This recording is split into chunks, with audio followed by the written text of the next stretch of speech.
Kesiapan belajar pada anak. Kesiapan belajar pada anak dapat kita bahas dulu melalui pembentukan otaknya. Otak pada manusia itu berkembang setelah minggu keempat setelah pembuahan, di mana pada saat itu tabung saraf akhirnya akan membentuk. Tabung saraf ini adalah jaringan yang paling peranan, terbentuk sejak pembuahan, tampak seperti jaring tanah yang membentang sepanjang bagian belakang embrio. Otak kita itu terdiri atas tiga bagian utama, yaitu otak depan, pons, dan medula oblongata. Terus selain dengan otak, anak belajar menggunakan bantuan panca indera. Seperti kita ketahui ada 5 panca indera. Panca indera ini dapat mengerjakan fungsinya dengan baik dan mengirimkan pesan khususnya ke otak, sehingga manusia dapat mengerti dan merasakan banyak hal. Misalnya kita dapat melihat objek, misalnya itu meja, maka otak akan menyimpan memori itu bahwa itu meja, atau menyimpan sebuah memori dalam kejadian seperti itu. Lalu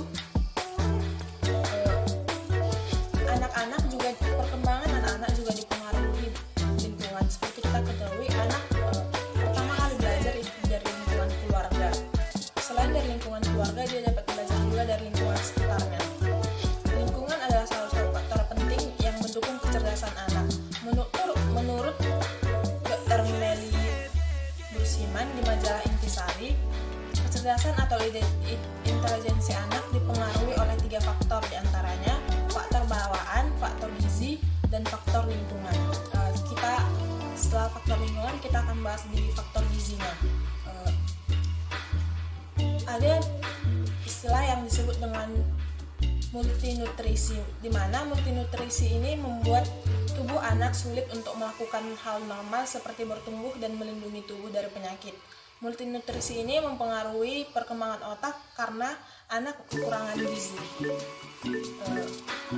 Jika anak mengalami keterlambatan fisik, yang akan saya lakukan adalah dengan memberikan perhatian yang lebih dan coba memperlakukan yang baik agar kita dapat membuat perkembangan anak sebagaimana perkembangan yang diterima pada usianya.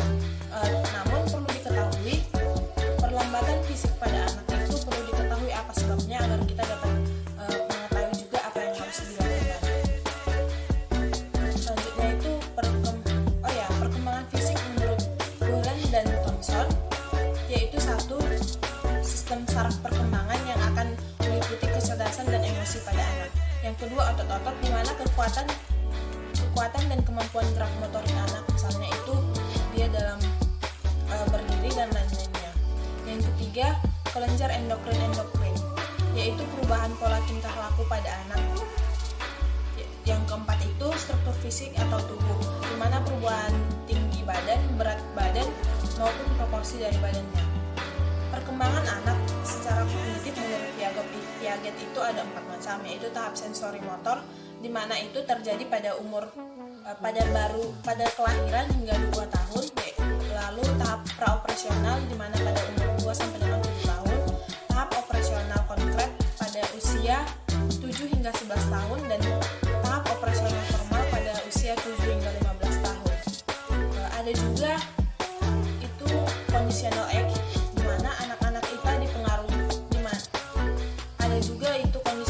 di mana perkembangan anak yang tidak sesuai dengan conditional age, maka anak tersebut akan sulit berkembang dan mengenali lingkungannya dengan lambat, yang akan bermasalah dengan kognitifnya, yang akan membuat si anak lambat dengan proses pembelajaran dibandingkan dengan teman-temannya yang lainnya. Sekian penjelasan mengenai map saya. Terima kasih.